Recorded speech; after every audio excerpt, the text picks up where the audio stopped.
কৃষ্ণেন্দ্র চৌধুরী মালদা জেলার প্রাক্তন মন্ত্রী, ক্যাবিনেট মিনিস্টার, বর্তমানেও তিনি চেয়ারম্যান আছেন, দুর্দান্ত প্রতাপশালী নেতা তৃণমূলের।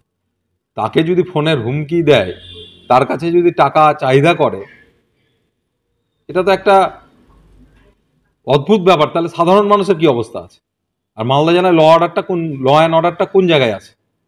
আমরা বছরের প্রথম থেকে দেখলাম বাবলা সরকার খুন হয়ে গেল তৃণমূলে, তারপর তৃণমূলের অঞ্চল সভাপতির সঙ্গে থাকা একজন খুন হয়ে গেল, তার উপর আক্রমণ হলো, পুলিশের উপরে গুলি চললো, মদের থেকে দুজন মার্ডার হয়ে গেল, ক্রমশ এই ঘটনা চলছে।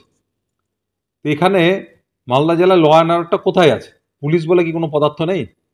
এর দুটি কারণ হতে পারে। এক হচ্ছে এটা তৃণমূলের ইন্টারফাইটিং, ভিকটিম যে সেও তৃণমূল, যে দুষ্কৃতী ক্রিমিনাল সেও তৃণমূল, স্বাভাবিকভাবে পুলিশ কোনো এর মধ্যে কিছু মাথা গলাচ্ছে না, চুপ করে আছে।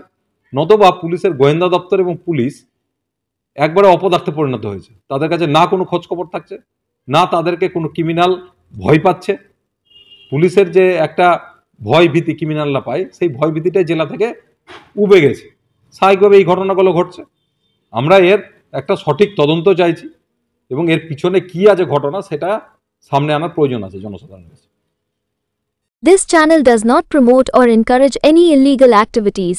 All contents provided by this channel is meant for educational purpose only.